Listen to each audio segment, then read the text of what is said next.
सर्वप्रथम सर्वांना श्री स्वामी समर्थ.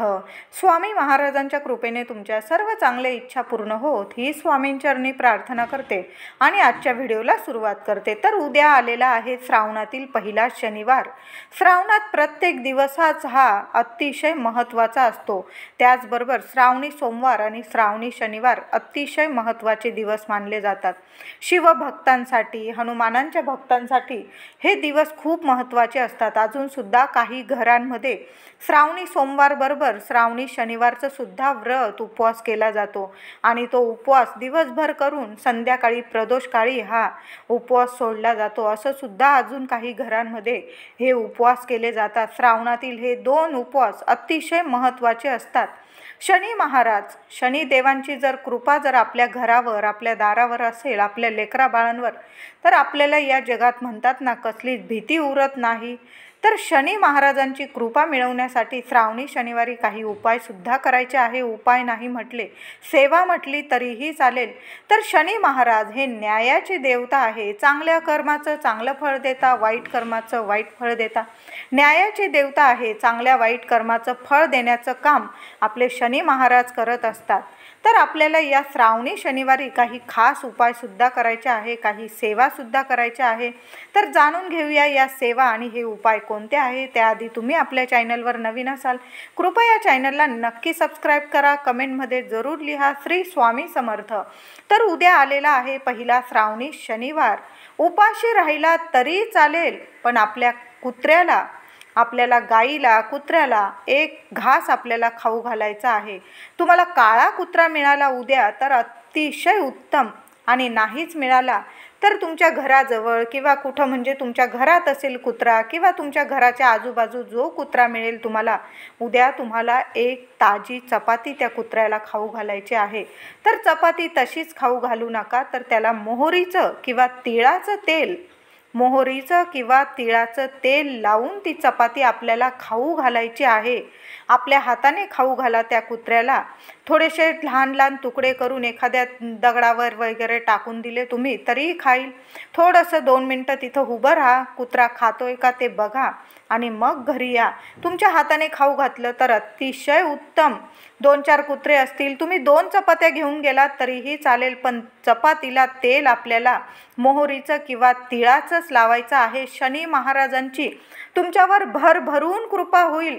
4-5 श्रावणी शनिवारात तुम्ही हा उपाय करायचा आहे. 4 शनिवार आलेले आहेत या श्रावणात, तर 4ही शनिवारी आपल्याला कुत्र्याला अशाच पद्धतीने तिळाचं किंवा मोहरीचं तेल लावून चपातीला, ताजीच चपाती घ्या आणि ती चपाती आपल्याला आपल्या हाताने कुत्र्याला खाऊ घालायची आहे. काळा कुत्रा मिळाला तर अतिशय उत्तम. बघा, हा उपाय नक्की करायचा आहे.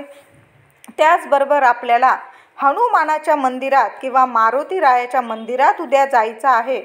तुमच्या घराजवळ जे मंदिर असेल, मारुती रायाचं पण चालेल, हनुमानाचं सुद्धा चालेल. तर काय करायचं आहे, जाताना एक दिवा बरोबर घेऊन जायचा आहे. 5 पानांची एक माळ तुम्हाला घेऊन जायची आहे. तर 5 पानांची माळ हे कोणते पानं, तर ते पानं म्हणजे रुईचे पानं. तुम्हाला कुठल्याही फुलवाल्या दुकानात मिळून जाईल किंवा तुमच्या घराजवळ जर रुईचं झाड असेल, पांढरी रुई असेल किंवा गुलाबी रुई असेल चालेल.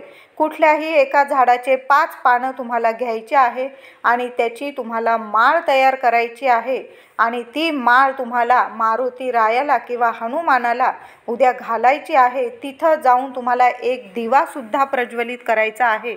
तर एक दिवा कसा न्यायचा, मातीची पंती घेऊ शकता किंवा कणकेचा एक दिवा. कणिक भिजवताना काहीही टाकायचं नाही, फक्त कणिक भिजवायची आहे आणि एक मुखी दिवा तयार करून घ्यायचा आहे. त्यात दुहेरी वात ठेवायची आहे, लांब वात. त्यात तुम्हाला मोहरीचं किंवा तिळाचंच तेल टाकायचं आहे आणि हा दिवा तुम्हाला घेऊन जायचा आहे मारुती मंदिरात किंवा हनुमान मंदिरात. तुमच्या घराजवळ जे मंदिर असेल तिथं जाऊन तुम्हाला हा दिवा तिथं मारुती रायासमोर ठेवायचा आहे.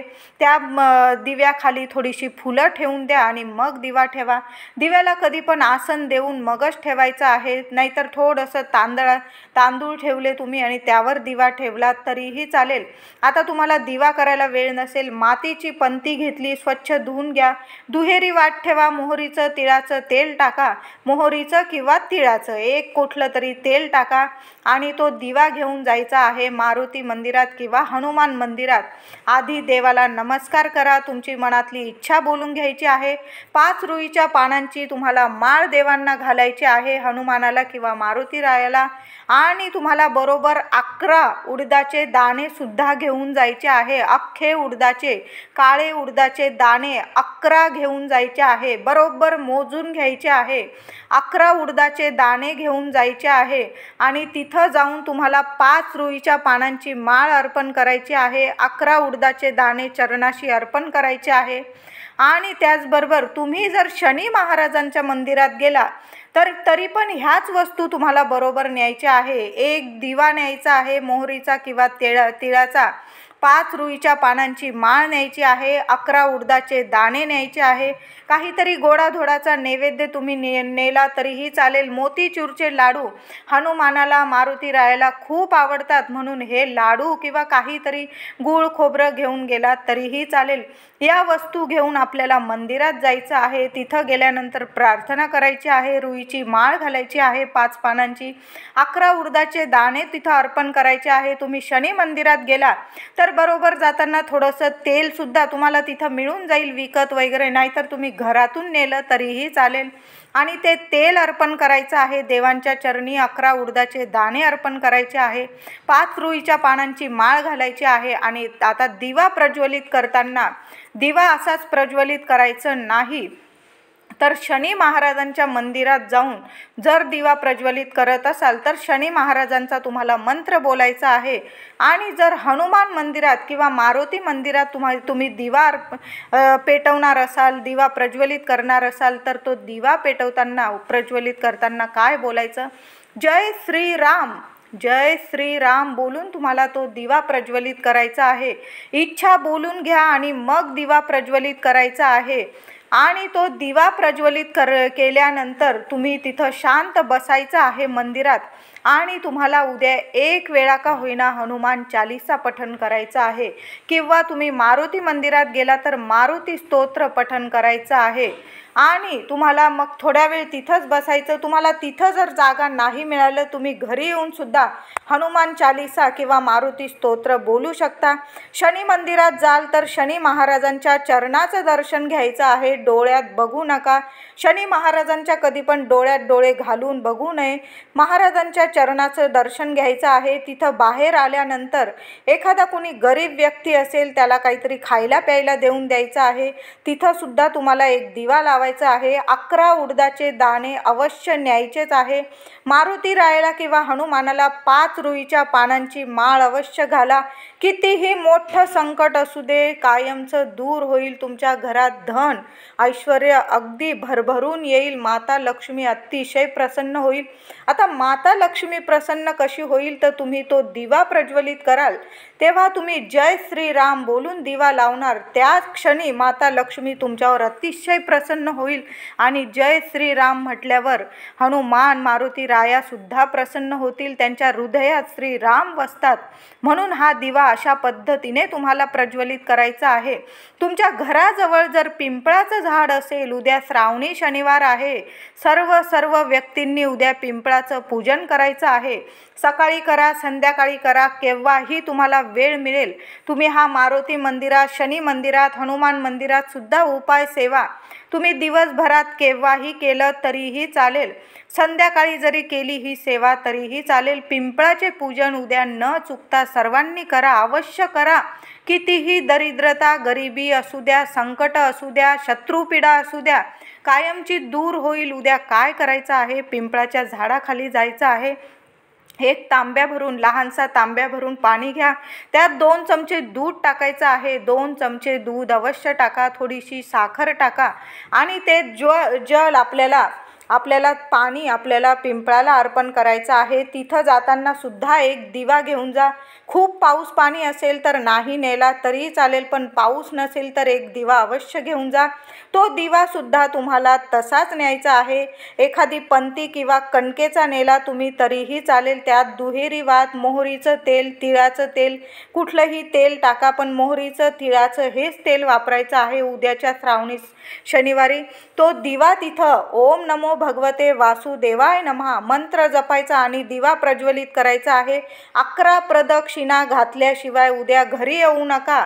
प्रत्येकाने उद्या पिंपळाला 11 प्रदक्षिणा घालायच्या आहे। ओम नमो भगवते वासुदेवाय नमः मंत्र जपत राहा, 11 प्रदक्षिणा घाला। बघा, सर्व चक्रातून लक्ष्मी माता श्री हरी विष्णू तुम्हाला मुक्त करतील। कितीही संकट असो, मुलांची प्रगती थांबलेली असेल, पतिदेवांची आरोग्य नीट नसेल, पैसा टिकत नसेल, लक्ष्मी रुसलेली असेल, तर उद्या जर हा उपाय केला, लक्ष्मी हसत मुखाने आनंदाने तुमच्या घरात तुमच्या बरोबरच पाठीमागे तुमच्या बरोबरच लक्ष्मी माता धावत तुमच्या बरोबर येईल। तुम्ही 11 प्रदक्षिणा माराल उद्या पिंपळाला, तुम्ही घरी याल, तुमच्या पाठीमागे लक्ष्मी माता आलेली आहे असं समजून घरी यायचं आहे। नक्की हा सुद्धा उपाय करायचा आहे। काळ्या कुत्र्याला किंवा तुमच्या घराजवळ जो कुत्रा मिळेल, नक्की काही चपाती मी तुम्हाला सांगितली, तेल लावून चपाती खाऊ घालायची आहे। गाय मिळाली उद्या, गाईला सुद्धा घास द्यायचा आहे। अशा पद्धतीने आपल्याला श्रावणी शनिवारचं व्रत उपवास करायचा आहे। तुम्ही उपवास करत असाल तर फळं खाऊन उपवास करायचा आहे। तिखट वगैरे श्रावणी सोमवार आणि श्रावणी शनिवाराला चालत नाही। काही ठिकाणी साबुदाणा वगैरे खात असेल तुम्ही खाऊ शकता। तुमची परंपरा जशी आहे तसेच उपवास तापास करा। मी सांगते म्हणून असे उपाशी राहून खूप जीवाला मारून असे उपवास करू नका। उपवास करताना फळं खाऊन उपवास करा। ज्यांना झेपेल त्यांनीच व्रत उपवास करायचे, नाहीतर तुम्ही मंदिरात जाऊन पूजा केली, पिंपळाच्या झाडाखाली पूजा केली, कुत्र्याला खाऊ घातलं, अन्न दिलं खायला, तरीही तुमचं शनी महाराज अगदी भरभरून तुमच्यावर कृपा करतील। तुमच्या घराची, तुमच्या संपूर्ण कुटुंबाची, तुमच्या मुलाबाळांची भरभरून तुमच्यावर कृपा होईल आणि भरभरून तुमची खूप खूप प्रगती होईल। तुमच्या घरात भरभरून लक्ष्मी नांदेल, कशाला कमी पडणार नाही। तर उद्या श्रावणी शनिवार आलेला आहे। सर्वांनी ही मी सांगितलेली सेवा नक्की करा। विद्यार्थी असेल, विद्यार्थ्यांनी सुद्धा हनुमान मंदिरात जायचं आहे किंवा मारुती मंदिरात जायचं आहे। तुम्हाला एखादं नारळ फोडता आलं उद्या शनी मंदिराच्या बाहेर, म्हणते मी, मंदिरात नाही, मारुतीरायाच्या किंवा हनुमानाच्या मंदिराच्या बाहेर एखादं नारळ फोडता आलं तर नक्की फोडा। नाही फोडता आलं तर दिवा लावून आलात तरीही चालेल। उद्या श्रावणी शनिवारी तुम्ही उपवास तापास नाही केला तरी चालेल, पण आंघोळीच्या पाण्यात ही एक वस्तू टाकून आंघोळ करायची आहे। घरातल्या प्रत्येक व्यक्तीने हा उपाय करा। महिलांनी तर आवर्जून करायचे आहे। विनाकारण घरात कटकटी होत असतील, विनाकारण कोणी शत्रू त्रास देत असेल, विनाकारण कुठली बाधा किंवा बाहेरची हवा तुम्हाला त्रास देत असेल, नकारात्मकता तुमच्या आजूबाजू आहे असं तुम्हाला वाटत असेल, तर उद्या ही एक वस्तू आंघोळीच्या पाण्यात टाकायची आहे। ती म्हणजे जाडं मीठ। चांगलं मूठभर खडं मीठ, 1-2 चमचे तरी खडं मीठ आपल्या आंघोळीच्या पाण्यात टाकायचं आहे आणि आंघोळ करायची आहे। आंघोळ करताना जय श्रीराम नाहीतर ओम नमो भगवते वासुदेवाय नमः मंत्र जपायचा आणि आंघोळ करायची आहे। तुम्ही महादेवांचा ओम नमः शिवाय मंत्र जपला तरीही चालेल। आंघोळ करताना कुठला तरी मंत्र जपत आंघोळ करायची। कुठलीच नकारात्मकता नावाला सुद्धा आपल्या आजूबाजू आपल्या घरात उरत नाही। हा व्हिडिओ आवडला असेल लाईक करा, सर्वांना शेअर करा, चॅनलला कृपया सबस्क्राईब करा। धन्यवाद।